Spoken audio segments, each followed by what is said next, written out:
você passou por alguns pontos, eu acho que vale a gente explorar alguns do ponto de vista histórico. Porque eu acho que vai ser muito recorrente e me interessa esse tema, Ernesto, porque quando eu virei repórter de Fórmula 1 em 2000, foi 2004, o ano do livro, e foi na corrida do GP da Bélgica, o Schumacher ganhou o heptacampeonato, e eu fui com aquela visão, eu sou de 81, com a visão do fã, fui muito fã do Senna, sou fã, acho, enfim, estamos falando um gênio, claro. Mas eu fui com aquela visão viciada do público médio brasileiro, que tinha essa visão talvez equivocada da Adriane Galisteu como uma companheira que não foi uma companheira ideal ao Senna. E encontrando as pessoas lá, que conheceram anos 90 da Fórmula 1, todos falavam muito bem dela, do bem que ela causou a ele, inclusive. Principalmente isso, exatamente. Né, assim, de ter dado uma suavizada nele, ele era muito carregado, muito tenso, e eu ouvi isso de gente que eu tinha muito respeito, assim, de perfis diferentes, não era assim daquele mesmo grupo de pessoas. O lugar que ela passou a ocupar na história é um lugar muito injusto, Ernesto? Eu acho que sim. Independentemente do que a Adriane Galisteu fez após a morte do Ayrton, tá? Quer dizer, a pessoa, e aí não precisa ser da família do Ayrton, eu senti, até ao fazer já o livro, 21 anos atrás, antes disso até, comecei a fazer o livro antes de 2004, pessoas que viam nela uma pessoa que, de certa maneira, quis se aproveitar um pouco disso para, digamos, dar uma turbinada na própria carreira e tal, e que pode ter passado do ponto disso e tal. Independentemente do juízo que as pessoas façam sobre como a Adriane Galisteu se transformou numa apresentadora importante da televisão brasileira depois, sabe, independentemente disso, o papel dela até a morte dele foi muito importante. Não pode ser menosprezado. E exatamente isso que você falou, pessoas... De certa maneira, quando o Ayrton começou a namorar a Adriane Galisteu, as pessoas que o circundavam se dividiram em dois grupos, os que gostavam dela e os que não gostavam dela. De um lado, incluindo a família, de outro, incluindo, por exemplo, pessoas como o Reginaldo Leme e outros repórteres, amigos e tal, que conheciam a Ayrton e que tinham toda a autoridade do mundo para dizer o seguinte: pô, esse cara mudou.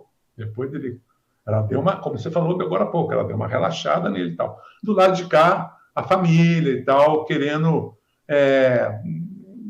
sempre desvincular o máximo possível a Adriane de qualquer memória que se guarde do Ayrton, que eu acho que é uma causa perdida, entendeu? Porque, para começar, que ela lançou um livro logo depois, que foi um best-seller, vendeu mais de 350 mil exemplares, o tal Caminho das Borboletas e tal, que ela fez foi um livro copidescado por um jornalista, o Lirlando Beirão, que até já faleceu.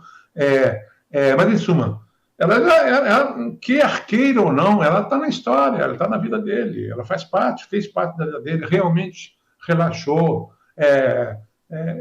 trouxe um outro ar, outra coisa também. Eu posso dizer que, sem exagero, que eu vi milhares de fotos do Ayrton, tanto para fazer o livro, quanto para fazer as séries sobre o automobilismo brasileiro que eu fiz sobre ele e sobre os pilotos brasileiros. Eu vi milhares de fotos, de tudo quanto é banco de imagem. E uma das coisas mais difíceis do mundo foi descobrir fotos onde o Ayrton tivesse, assim, com um sorriso de felicidade. Entregue. Então, e uma dessas fotos foi aquela famosa foto dele no pódio de Donington Park, em 93, quando ele subiu no pódio, depois daquele show histórico, ele subiu com a bandeira no ombro, assim, e aí você via que ele estava igual uma criança mesmo, um sorriso aberto. Mas eu nunca tive fotos de ensaio. O Ayrton era esse cara aqui, ó, com esse olhar, entendeu? Um cara sofrido, um cara torturantemente competitivo, e que tinha muitos poucos momentos de relaxamento e tal, e que, no caso, encontrou uma mulher que deu uma sacudida nessa sisudez, nessa seriedade com que ele levava tudo que ele fazia na vida, entendeu? Tipo, se relaxa um pouco, cara. Você está com 30 e poucos anos, vive a vida um pouco, entendeu? Então, ele não pode se negar ao papel que essa mulher teve na vida dele. Até assim como da Xuxa, tá? Não estou dizendo que não existiu a Xuxa, não, entendeu? Claro que existiu. Ele, inclusive, como diriam, ele ficou, como diz lá em Minas, na minha terra, comeu um caminhão de bosta por causa dela, porque acabou e ele queria continuar, ela não queria mais, entendeu? Quer dizer, ele sofreu muito com o fim do relacionamento. Por mais que tenham dito que aquilo era uma jogada de marketing dos dois para se contrapor a boatos que existiam, todo mundo sabendo, você sabe do que eu estou falando, entendeu? Então, quer dizer, não, eu acho que ela foi, o livro mostra que ela foi importante para ele, sim. Então, quer dizer, por que não, em vez de dar uma visão, digamos, de 45 graus, você dá uma visão de 180 ou até de 360 graus de um personagem. É isso que eu tentei fazer no livro, entendeu? É isso que eu tentei fazer na biografia do Avelange, é isso que eu estou, inclusive, fazendo um pequeno comercial aqui, estou fazendo na trilogia que há 6 anos eu estou escrevendo sobre a TV Globo. Estou fazendo uma biografia sobre a TV Globo, lancei o primeiro volume agora em novembro, vou lançar o segundo em março e o terceiro no meio deste ano, entendeu? O meu objetivo é sempre aqui, dar um olhar 360, mais rico possível, sobre o meu objeto. No caso, o objeto meu é a história da TV Globo. E no caso lá foi o Ayrton, entendeu? Então é isso. Eu acho que podia ser uma coisa um pouco mais... a maneira como a família tenta controlar a imagem do Ayrton, além de ser uma causa meio perdida, porque não vai conseguir fazer isso inteiramente nunca, é inútil, empobrece um pouco a memória dele, eu acho. A gente recebeu aqui no ano passado a Betize Assunção, né, a assessora de imprensa dele, e em um dado momento ela fala sobre esse relacionamento, ou nos relacionamentos do Ayrton, e fala, inclusive, que a família, na época, também, não que não aprovava, mas também não ouvia com bons olhos o relacionamento dele com a Xuxa, e que depois que tem o relacionamento com a Adriana Galisteu, parece que a Xuxa é realmente a grande viúva. Dentro daquilo que você pesquisou e ainda pesquisa, é real essa percepção?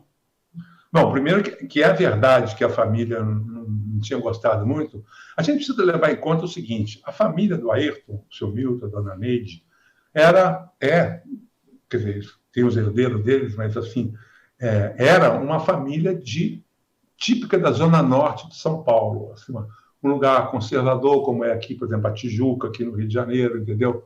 De muito família, de muita gente... Tem existe até era o grupo de senhoras de Santana, que é um famoso grupo de donas de casa e moradoras do bairro de Santana, que era onde o Ayrton morou na infância, que estavam sempre envolvidas em protestos contra cenas de imoralidade, suposta imoralidade nas novelas, estava sempre se insurgindo contra qualquer, digamos, liberalidade sexual na televisão, um pessoal realmente muito conservador e tal.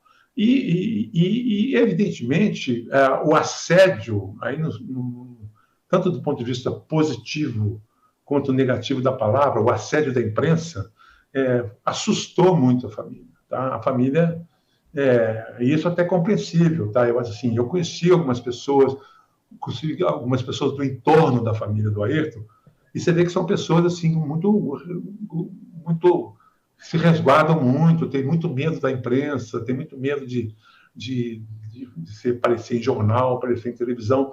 Então, eu acho que esse temor, e eu acho legítimo, tá? Porque eu acho o seguinte, sou jornalista há muitos anos, mas assim, ninguém tem o direito de passar do portão da minha casa. Aqui, claro.